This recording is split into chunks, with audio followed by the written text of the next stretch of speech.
शपथ लेने से पहले पंजाब के मनोनीत मुख्यमंत्री चरणजीत सिंह चन्नी ने रूपनगर के गुरुद्वारा श्री कटलगढ़ साहिब में अरदास की और मत्था टेका। पंजाब में मनाए जाएंगे 2 डिप्टी सीएम, सुखजिंदर रंधावा और ब्रह्म मोहिंद्रा होंगे डिप्टी सीएम। आज सुबह 11 बजे पंजाब के मुख्यमंत्री पद की शपथ लेंगे चरणजीत सिंह चन्नी। गवर्नर हाउस में शपथ ग्रहण का आयोजन किया गया। चरणजीत सिंह चन्नी के शपथ ग्रहण में शामिल होंगे राहुल गांधी। राज्य के कुछ नेता हो सकते हैं कार्यक्रम में शामिल। कैप्टन अमरिंदर से मिलेंगे चरणजीत सिंह चन्नी। शपथ से पहले कैप्टन अमरिंदर से मिलने जाएंगे चन्नी। चंडीगढ़ में चरणजीत सिंह चन्नी ने राज्यपाल बनवारी लाल पुरोहित से मुलाकात की। पंजाब में सरकार बनाने का दावा पेश किया। कांग्रेस प्रभारी हरीश रावत समेत बड़े नेता मौजूद रहे। चरणजीत सिंह चन्नी को सीएम बनाकर कांग्रेस ने खेला दलित कार्ड। पंजाब के बड़े दलित चेहरे हैं चन्नी। अमरिंदर सिंह की सरकार में तकनीकी, शिक्षा और पर्यटन मंत्री थे। रामदासिया सिख समुदाय से आने वाले चरण सिंह चन्नी पंजाब की चमकौर विधानसभा से विधायक हैं। पंजाब विधानसभा में विपक्ष के नेता भी रह चुके हैं। राहुल के करीबी माने जाने वाले चन्नी 2007 में पहली बार चमकौर विधानसभा सीट से विधायक चुने गए थे। चरणजीत सिंह चन्नी कैप्टन अमरिंदर सिंह के धुर विरोधी भी रहे हैं। चन्नी के विधायक दल के नेता चुनने जाने पर समर्थकों का उत्साह। राजभवन गेट पर मनाया जश्न। चरणजीत सिंह चन्नी के राजभवन पहुंचने से पहले दिखी समर्थकों में खुशी। चरणजीत सिंह चन्नी के सीएम चुने जाने पर समर्थकों में खुशी की लहर। कहा आलाकमान का अच्छा फैसला है। चन्नी ने अपने इलाके में बहुत काम किया, अब किसी को कोई नाराजगी नहीं है।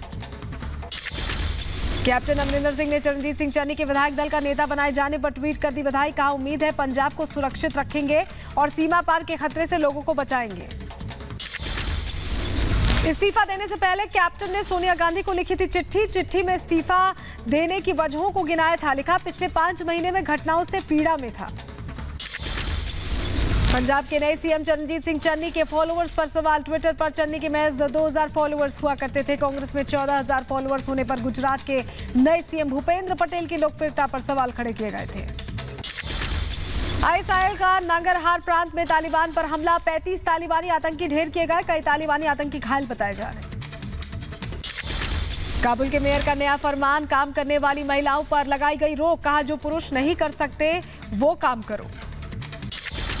अपने वादे से फिर मुकरा तालिबान। लड़कों के लिए खोले स्कूल, लेकिन लड़कियों के स्कूल पर साधी चुप्पी। पढ़ाई बैन करने पर एनआरएफ ने की निंदा। तकनीकी समस्याओं का हवाला देकर तालिबान ने माध्यमिक विद्यालयों में लड़कियों की पढ़ाई पर रोक लगाई है। तालिबानी फरमान के खिलाफ एनआरएफ ने बुलंद की आवाज। कहा लोगों के अधिकारों के लिए करते रहेंगे तालिबान से संघर्ष। अफगानिस्तान में तालिबान के आने के बाद लोगों में डर का माहौल। बच्चों को स्कूल भेजने के बाद उनकी सुरक्षा की चिंता। अपने बेटे को स्कूल भेजने के बाद स्कूल के बाहर इंतजार करती रही महिलाएं। तालिबान की क्रूरता के खिलाफ पेरिस में अब प्रदर्शनकारियों का हल्ला बोल। पोस्टर बैनर लेकर सड़क पर उतरे अफगानी नागरिक। अफगानिस्तान में लड़कियों की शिक्षा और सरकार में महिलाओं के काम करने के अधिकार के समर्थन में नारेबाजी। पेरिस में अफगानी नागरिकों ने निकाला विरोध मार्च। ईरान के इस्फहान में बड़ी संख्या में इकट्ठा हुए अफगानी लोग। तालिबान और पाकिस्तान के खिलाफ नागरिकों ने जमकर किया विरोध प्रदर्शन। महिलाओं के खिलाफ हो रही हिंसा पर भी सवाल खड़े किए। अफगानिस्तान की राजधानी काबुल में महिलाओं ने तालिबान के खिलाफ नारेबाजी की है। आजादी के लगाए नारे। कहा आजादी हमारा अधिकार। महिलाओं ने शरीयत के खिलाफ कुछ नहीं मांगा। काबुल की सड़कों पर एक बार फिर उतरी अफगानिस्तान की महिलाएं। हाथों में बैनर पोस्टर लेकर नई सरकार का विरोध किया। तालिबान के खिलाफ की जमकर नारेबाजी। काबुल में महिला मंत्रालय को बंद करने पर अफगानी महिलाओं ने जताई नाराजगी। मंत्रालय के सामने इकट्ठा होकर किया प्रदर्शन। कहा महिला मंत्रालय का नाम बदलना और महिलाओं को काम पर न आने देना गलत है। काबुल के नए मेयर हमदुल्ला नामोनी का महिला कर्मचारियों को आदेश। घर में रहे महिला कर्मचारी, अगले आदेश तक महिलाएं करें पालन। ऑस्ट्रिया की वियना में भी अफगानिस्तान के समर्थन में अफगान नागरिकों ने लगाए नारे। सड़कों पर बैनर, पोस्टर और झंडों के साथ किया प्रदर्शन। नदन अलायंस के लड़ाकों और मसूद के समर्थन में की नारेबाजी। अफगानी नागरिकों ने हाथों में नदन अलायंस और अफगानिस्तान का झंडा। तालिबान के खिलाफ गुस्सा जाहिर किया। झंडा लेकर विश्व बिरादरी से लगाई तालिबान को मान्यता न देने की गुहार। दुनिया के अलग अलग हिस्से में तालिबान की क्रूरता के खिलाफ जारी है विरोध प्रदर्शन। फिनलैंड में भी सड़कों पर उतरे अफगानी नागरिक। अंतर्राष्ट्रीय समुदाय से मांग की तालिबान का विरोध करें। फिनलैंड में लोगों ने पंजशीर लड़ाकों के समर्थन में लगाए नारे। अफगानी नागरिकों ने अपील की पंजशीर की नेशनल रेजिस्टेंस फोर्स को साथ दें। तालिबान के कब्जे से अफगानिस्तान को मुक्त कराने की भी मांग रखी। पंजशीर के कई जिलों को एनआरएफ ने तालिबान के कब्जे से मुक्त कराया। तालिबान के खिलाफ जीत पर पंजशीर के लोगों ने मनाया जश्न। पंजशीर से अहमद मसूद की नई तस्वीर सामने आई है। पंजशीर में ही मौजूद रहकर एनआरएफ का हौसला बुलंद कर रहे हैं अहमद मसूद। पंजशीर में कभी भी बदल सकती है तस्वीर। हिंदुकुश की पहाड़ियों पर मसूद के लड़ाके तालिबान को दे रहे हैं कड़ी टक्कर। हिंदकुश की पहाड़ियों पर तालिबान से जंग में पंजशीर के लड़ाकों के साथ एनआरएफ के टॉप कमांडर हामिद सैफी भी मौजूद। लड़ाकों का लगातार हौसला अफजाई कर रहे हैं कमांडर। पंजशीर में तालिबानियों पर भारी पड़ रही है मसूद की सेना। रोखा जिले में एनआरएफ ने तालिबान को पहुंचाया भारी नुकसान। कई तालिबानियों के मारे जाने की खबर। पंजशीर में जारी एनआरएफ और तालिबान के बीच जंग। एनआरएफ दे रही है तालिबान को मुंहतोड़ जवाब। एनआरएफ के सीनियर कमांडर हर मोर्चे से दे रहे हैं तालिबान को जवाब। एनआरएफ के वरिष्ठ कमांडर सालेह रेजिस्तानी का बयान। तालिबानी आतंकी पंजशीर में बेगुनाहों की कर रहे हैं हत्या। कई मासूमों को तालिबान ने कपीसा प्रांत की जेल में डाला। सालेह रेजिस्तान ने तालिबान को दी धमकी। कहा तालिबानी आतंकियों का पंजशीर में जबरदस्ती लोगों के घरों में घुसना अपराध है। एनआरएफ कमांडर रेजिस्तानी ने तालिबान की इस हरकत को बताया इस्लाम के खिलाफ। नेशनल रेजिस्टेंस के सीनियर कमांडर खालिद अमीरी की तस्वीर सामने आई है। पंजशीर घाटी में एनआरएफ लड़ाकों के साथ आराम से बैठे नजर आए। तालिबान को जवाब देने की बन रही है योजना। पंजशीर में मौजूद नेशनल रेजिस्टेंस फोर्स का नया वीडियो सामने आया है। एनआरएफ के लड़ाकों के साथ नजर आए टॉप कमांडर सालेह रेजिस्तानी। लगातार बढ़ा रहे हैं लड़ाकों का हौसला। पंजशीर की चोटी पर कैंप लगाकर मौजूद है एनआरएफ के टॉप कमांडर सालेह रेजिस्तानी। टैंक और बख्तरबंद गाड़ियां भी पहाड़ों पर नजर आई।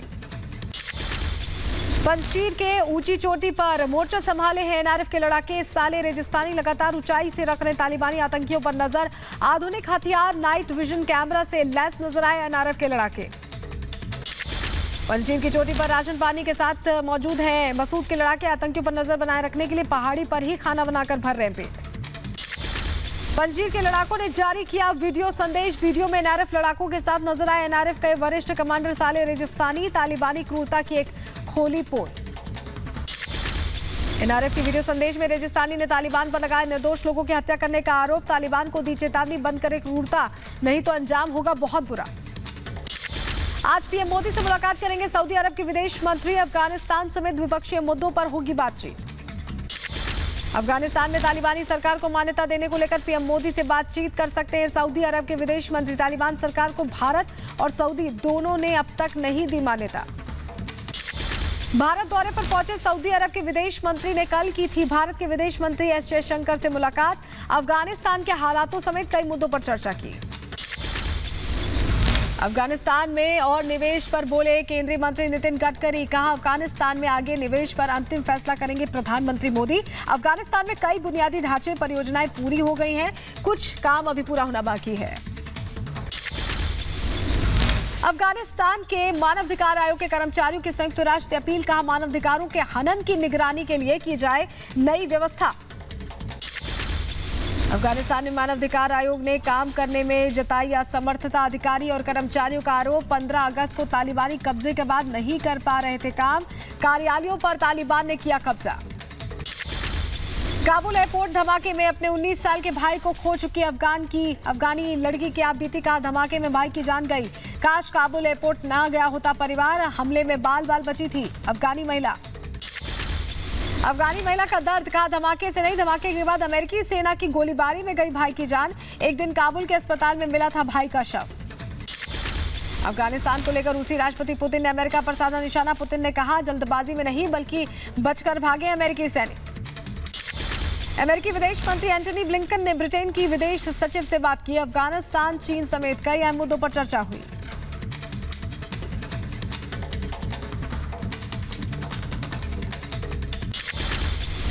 रूसी मीडिया को दिए इंटरव्यू में बोले पाकिस्तान के पीएम इमरान खान का अमेरिका का साथ देने की भारी कीमत चुकानी पड़ी।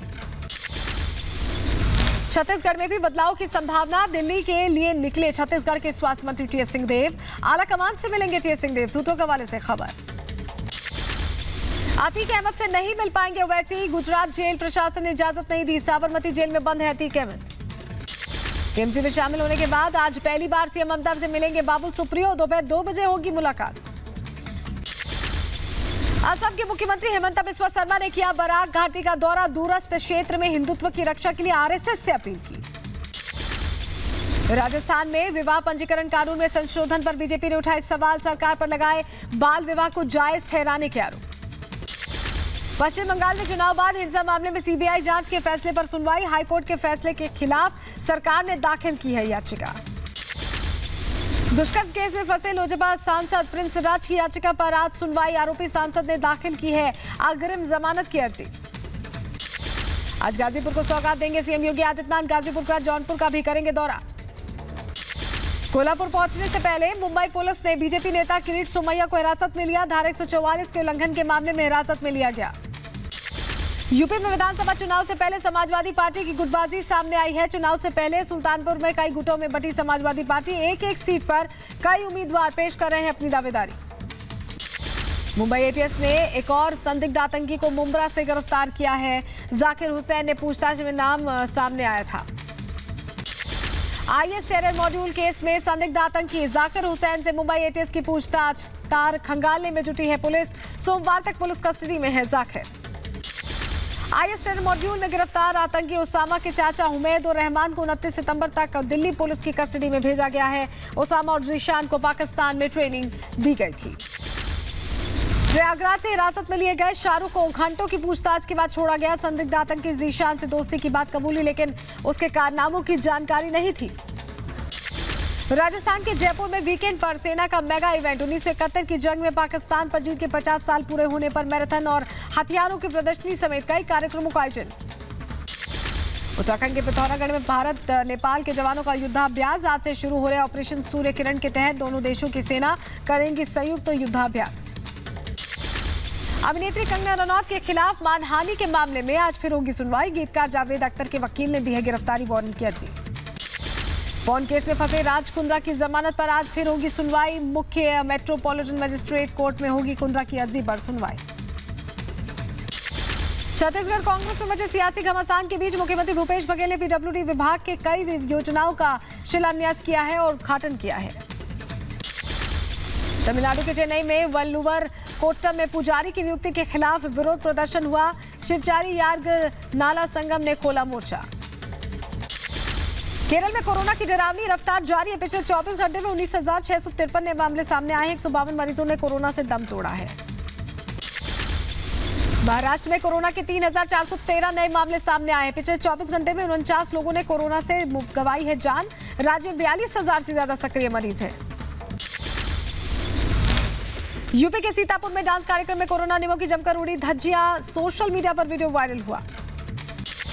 गोवा में आज से सभी पर्यटन गतिविधियों पर फिर से शुरुआत की जाएगी। शर्तों के साथ खुल सकेंगे कसिनोज। कोरोना नियमों का करना होगा पालन। असम, हरियाणा, झारखंड, मध्य प्रदेश और राजस्थान में आज से खुलेंगे स्कूल। असम में 10वीं तक तो झारखंड और राजस्थान में 6ठी से 8वीं तक के स्कूल खुल रहे हैं। वहीं मध्य प्रदेश में 1ली से 5वीं तक के स्कूल खुलेंगे। कोरोना नियमों का पालन करना अनिवार्य होगा। स्कूलों में कोरोना नियमों का पालन करना अनिवार्य होगा। 50% छात्रों को स्कूल में इजाजत दी जा रही है। बीजेपी के सेवा और समर्पण अभियान के तहत आज दिल्ली में वैक्सीनेशन सेंटर का दौरा करेंगे जेपी नड्डा। एम्स में वैक्सीनेशन सेंटर का जायजा लेंगे। राजस्थान के श्रीगंगानगर में बस और ट्रक में भिड़ंत के बाद लगी आग। हादसे में 3 लोगों की मौत, कई लोग गंभीर रूप से घायल हो गए। यूपी के संभल में पाबंदी के बाद ही जमकर हो रहा है अवैध खनन। कैमरे में कैद हुई अवैध खनन की तस्वीरें। महाराष्ट्र के वसई रोड रेलवे स्टेशन पर बाल बाल बची महिला की जान। चलती ट्रेन में चढ़ने की कोशिश कर रही थी महिला, यात्रियों ने जान बचाई। यूपी के मुरादाबाद में सड़क पर घूमता दिखा तेंदुआ। खुलेआम सड़क पर घूमते तेंदुए को देखकर लोगों में दहशत का माहौल बना हुआ है। ओडिशा के भुवनेश्वर में खुले सीवर में गिरा छात्र। लापता बच्चे की तलाश में प्रशासन ने चलाया सर्च ऑपरेशन। उत्तराखंड के कर्णप्रयाग में बादल फटने से मची तबाही। कई वाहन मलबे में दबे। प्रशासन राहत और बचाव कार्य में जुटा हुआ है। यूपी के रायबरेली में भारी बारिश के बाद खतरे के निशान के करीब पहुंचा गंगा नदी का जलस्तर। नदी किनारे खेतों में पानी भरने से बर्बाद हुई फसल। ओडिशा के कई शहरों में बारिश, भारी बारिश के बाद भुवनेश्वर में कई जगहों पर भरा पानी। ओडिशा के भुवनेश्वर में कलाकार ने नारियल के गोले से की कलाकारी। मोर नारियल के गोले से बनाए आभूषण समेत अन्य कई सजावटी सामान भी बनाए। आज से शुरू हो रहा है पितृपक्ष। पितरों का किया जाएगा तर्पण। 20 सितंबर से 6 अक्टूबर तक चलेगा पितृपक्ष यानी पूर्णिमा श्राद्ध। सीटेट 2021 परीक्षा के लिए डेट जारी। आज से शुरू हो रही है आवेदन की प्रक्रिया। तमिलनाडु के रामेश्वरम बंदरगाह में बिना रजिस्ट्रेशन के चलाई जा रही अनगिनत नाव के खिलाफ मछुआरों ने उठाई आवाज। मत्स्य विभाग और प्रशासन से कार्रवाई करने की मांग की। स्पेन के लॉ पॉल्मा द्वीप पर फटा ज्वालामुखी। आसमान में छाया काला सफेद धुआं। इलाके को कराया गया खाली। चुनाव में वोट डालने के बाद रूस ने भारत में भी बनाए हैं मतदान केंद्र। भारत में रहे अपने नागरिकों के लिए वोट प्रक्रिया को आसान बनाने को लेकर किया है फैसला। रूस के आम चुनाव में सत्ताधारी यूनाइटेड रशिया पार्टी ने दर्ज की जीत। समर्थकों ने जमकर मनाया चुनावी जीत का जश्न।